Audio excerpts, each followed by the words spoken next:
जय जय श्री राम। आप सभी का जीवन मंगलमय हो। आज की धर्म परिचर्चा भारत संस्कार मंच YouTube channel, Facebook, Instagram, Twitter के माध्यम से, जिसमें आप सभी महान भावों का वंदन, अभिनंदन एवं स्वागत है।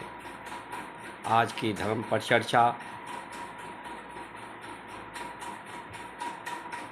आप सभी लोग अपने शरीर को भी सुंदर रखना चाहते हैं, अपनी व्यवस्था भी सुंदर रखना चाहते हैं।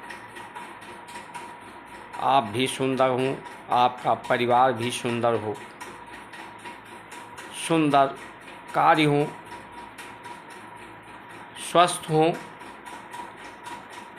सुगंधित हों। सत्य को ही आप सभी लोग सुनना चाहते हैं कि आपके साथ लोग सत्य व्यवहार ही करें, असत्य व्यवहार न करें, ऐसा सभी चाहते हैं।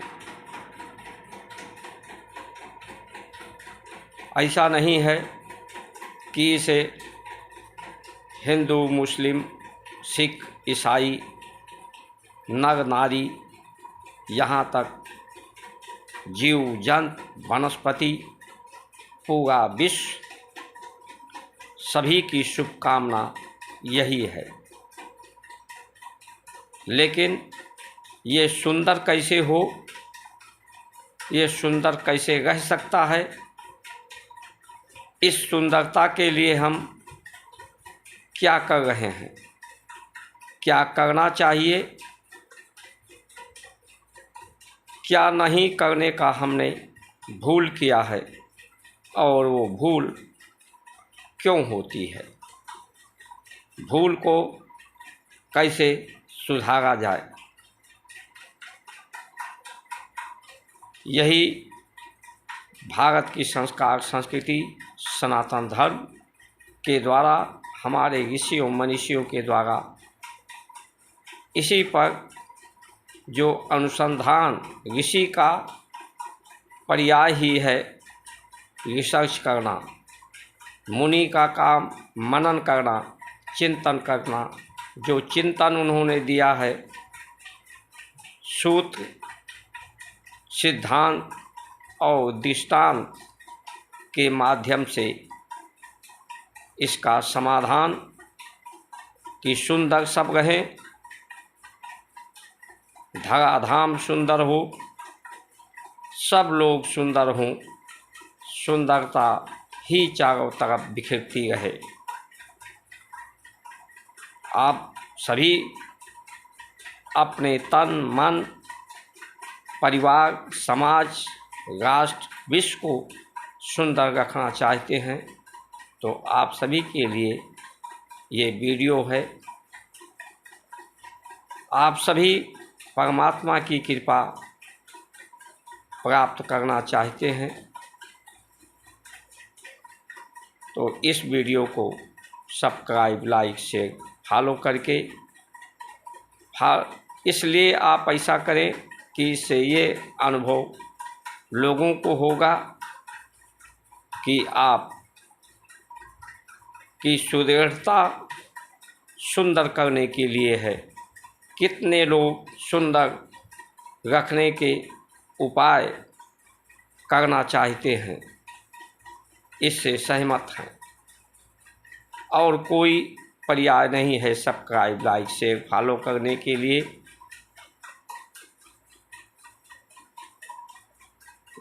जो आपसे हम निवेदन करते हैं, नोटिफिकेशन का घंटी भी अवश्य आप दबाएं, ताकि ये वीडियो आपको मिलता रहे।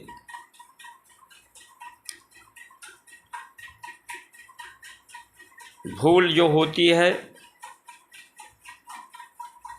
ये जन्म के कारण ही भूल होती है।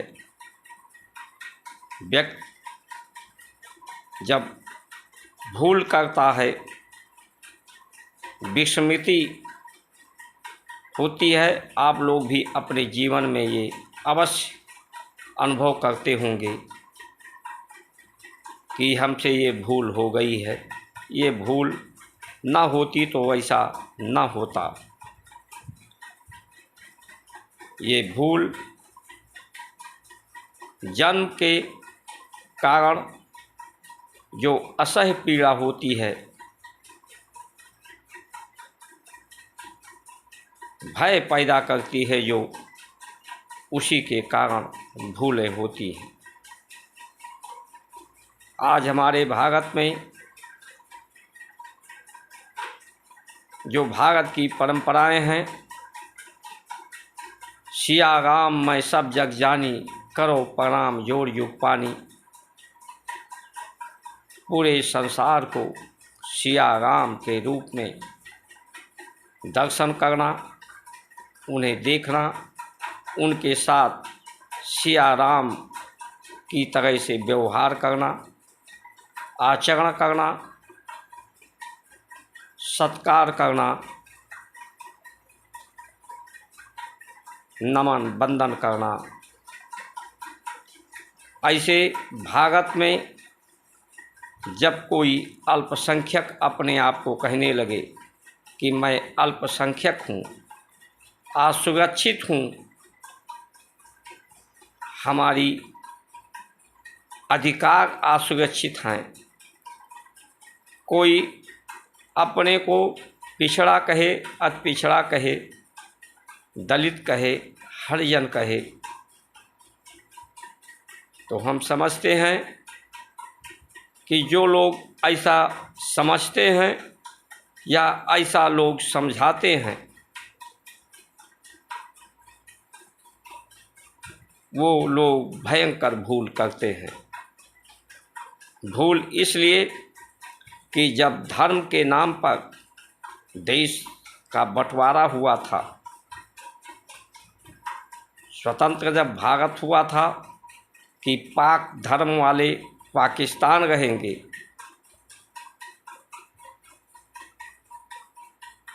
तो धर्म के नाम पर जो लोग अल्पसंख्यक यहाँ कह रहे हैं, उन्हें तो पाकिस्तान उनका देश था, पाकिस्तान में उनका अधिकार था, लेकिन इस देश के परंपराओं की महानता थी कि उन लोगों को भी इस भारत के लोगों ने अपना ही परिवार समझ करके,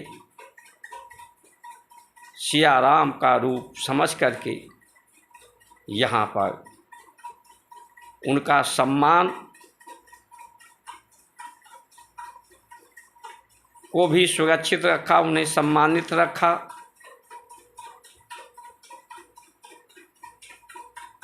उनके साथ कोई भेदभाव नहीं किया। आज तक का जो इतिहास है भारत में की परंपराओं ने जो भी यहाँ आया, सभी का सम्मान, सभी का सत्कार, सभी को संरक्षित और सुरक्षित समायोजन यहाँ किया है।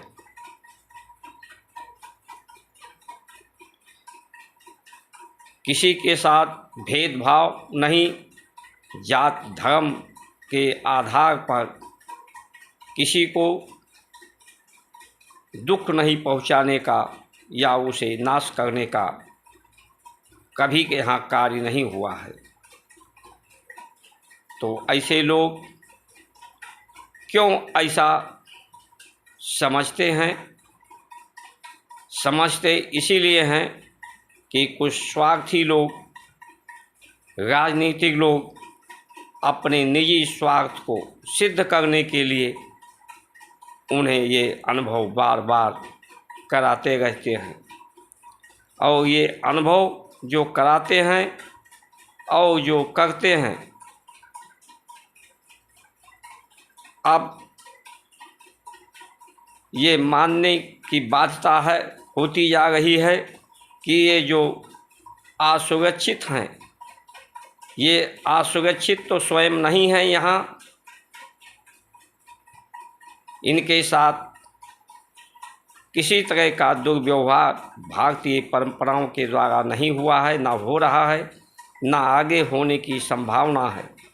लेकिन ये लोग ऐसी मानसिकता के लोग भारत की संस्कार संस्कृति को ही असुरक्षित करना चाहते हैं, कर रहे हैं, या भविष्य में इस भूलों को सुधारा ना गया तो सनातन धर्म, संस्कार संस्कृति परंपराएं जो शांति का, परम शांति का, विश्व शांति का अभियान तक शांति का, पृथ्वी शांति, औषधया शांति, सामा शांति, अंतरिक्षगम शांति, सब जगह शांति की जो भावना है, शांति की जो व्यवस्था है, वो चारों तरफ अशांति के रूप में देखने को, अनुभव करने की, भविष्य में मिलने की संभावनाएं बढ़ती जा रही हैं। अंतरिक्ष भी अशांति होगा, प्रकृति भी अशांति होगी, और ये सृष्टि में भी, धराधाम पर भी अशांति फैलने की, अशांत होने की संभावनाएं बढ़ती जा रही हैं। असुरक्षित मनुष्य का जीवन होने की संभावनाएं बढ़ती जा रही हैं। हमारे यहाँ पहले सुंदर प्रकृति हो, ये शरीर जो 5 तत्व हैं प्रकृति के, उन्हीं से ये शरीर है। तो पहले प्रकृति सुंदर हो, प्रकृति सुंदर के लिए हमारे यहाँ गौ माता को, इसके लिए तुलसी, बेल, आंवला, आम वनस्पतियों को, नीम को रखा गया इस श्रेणी में। प्रकृति की सुंदरता के लिए फलाहार, फलदार वृक्षों का रोपण,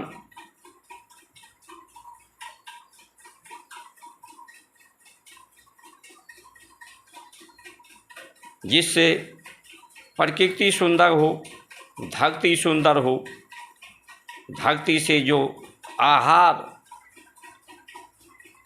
को लोग ग्रहण करें वो सुंदर हो, उससे आहार के अनुसार ही विचार बनते हैं।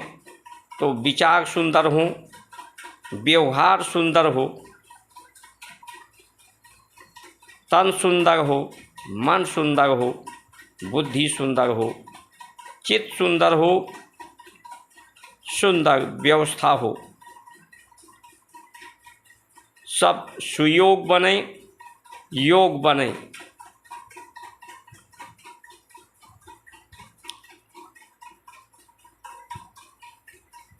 जन्म का कारण ऐसा नहीं कि कोई धरती ऊपर आसमान से पैदा होता है। कोई जन्म लेता है तो माता पिता के सहयोग से उसका पालन पोषण संभाल होती है माता पिता के कारण। इसीलिए हमारी परंपराएं पहले मातृ देव, पितृदेव जो जन्म देते हैं, जन्म के कारणों को सिद्ध कराते हैं। गुरुदेव जो ज्ञान देते हैं, सद्ज्ञान देते हैं, भूलों को संस्कृत, भूल माने विस्मृति, उसे संस्कृति देते हैं, संस्कार देते हैं कि तुमसे भूल ना हो। भूल सिर्फ दुखों को आप भूलने की आदत, सहन शक्ति, और ये दुखों को भूले, मिल बांट करके दुख में लोग सहयोगी बने, दुखों को बांटें।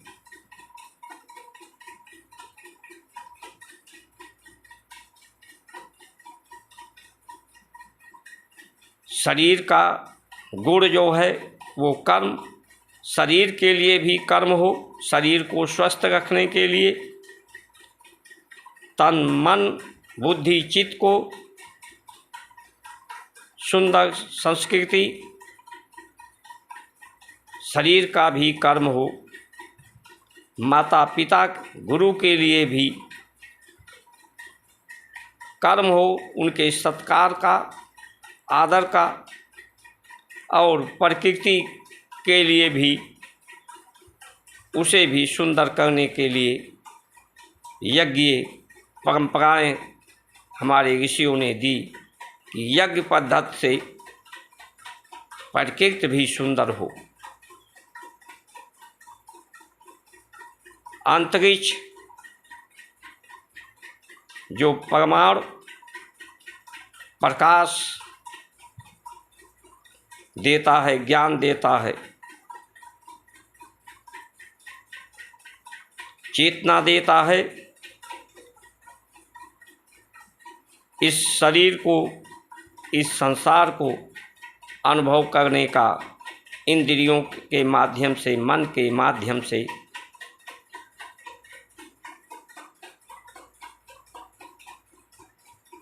अपने को जाने, अपनों को जाने,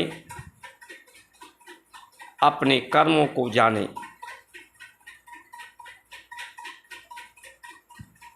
ये ना भूले कि एक दिन आए हैं तो एक दिन राजा रंक फकीर जो भी आया है इस शरीर को छोड़कर जाएगा। शरीर तो जाएगा लेकिन शरीर के साथ सब कुछ नहीं जाएगा, सब कुछ नहीं समाप्त होगा, ये प्रकृति ही रहेगी। यानी विचार आपके रह जाएंगे, कर्म आपके रह जाएंगे और आत्मा आपकी रह जाएगी। परमात्मा भी जो नित्य निरंतर हैं वो नित्य निरंतर रहेंगे। अपने कर्मों को कि इस शरीर से ना तो कोई कर्म हो रहा है, ना कोई कर्म कर सकता है, ना ये कोई पुण्य कर सकता है, ना पाप कर सकता है। इसे भी अनुभव किया जा सकता है प्राण अंतिम संस्कार में। अंतिम सत्य वही है कि शरीर से जब प्राण की गति रुक जाती है, आवागमन, तो ये शरीर देखने को मिलता है कि ये कुछ नहीं करता, लेकिन ये शरीर प्राण की सहायता से इसमें गति होती है, इसमें प्रकाश होता है। इंद्रियां जो प्रकृति का अंश हैं, प्रकृति को, संसार, शरीर को अनुभव करती हैं।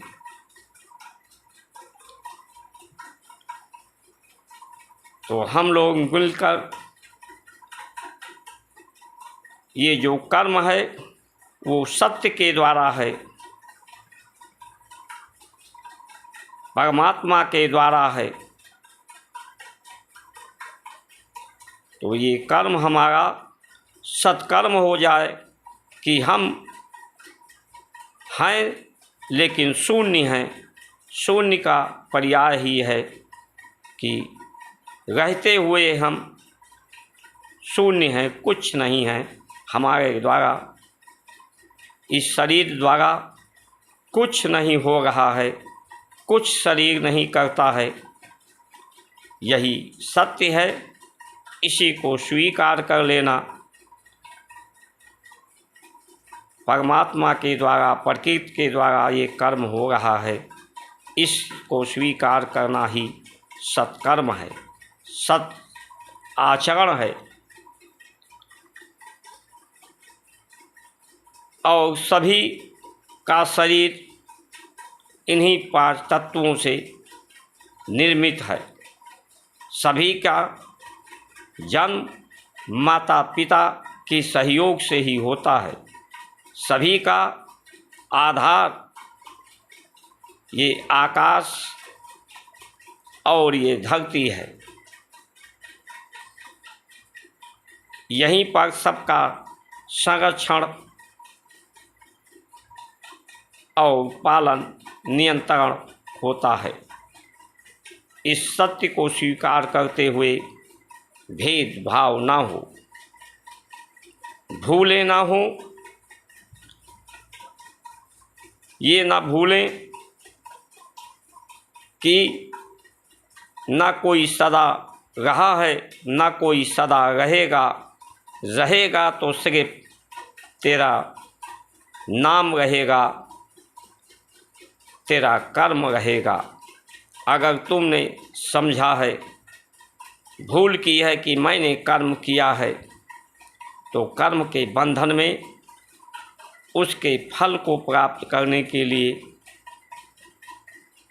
तो रहेगा।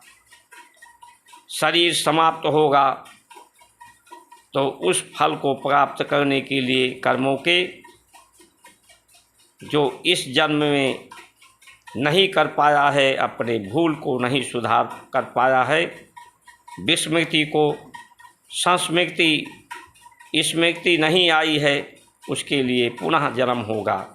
और ये जन्म ही असह्य पीड़ा का कारण है। जन्म मरण असह्य दुख होई। इसीलिए ऋषियों ने हमारे मोक्ष की बात कही है कि आए हो इस संसार में आगमन निगम करने के लिए कि इस संसार में दोबारा ना आना पड़े, ताकि दुख के सागर में बार बार ना डूबना पड़े। संसार में रहते हुए भी दुख को भूलने की सहन शक्ति पैदा करो, अपने में सहन शक्ति बढ़ाओ। माता पिता गुरु प्रकृति परमात्मा को संरक्षित रखो, उनके संरक्षण को अनुभव करो। इसलिए समय रहते हम लोगों को सुंदर कैसे रहे, लोगों का तन मन चित्त सुंदर रहे, परिवार सुंदर रहे, सब ये सुंदरता ही एक ईमानदारी है। ईमानदारी से हम इसे सुंदर बनाएं, यही हमारी जिम्मेदारी है, यही समझदारी है। भेदभाव को समाप्त करना ही बहादुरी है कि धरती हमारा स्वर्ग बने, सब देव समान। यही भारत की संस्कार संस्कृति है। इसे आज संरक्षित करने की आवश्यकता है, सुरक्षित करने की आवश्यकता है। इसलिए ये संचार क्रांति है, जिसमें आप सभी महानुभावों का आह्वान है। इससे संरक्षित करें, सुरक्षित करें, तभी आप रहोगे, आपका परिवार रहेगा, ये प्रकृति रहेगी, ये सुंदर रहेगी। इन्हीं वचनों के साथ आप सभी की सुमंगल कामना करते हुए जय श्री राम।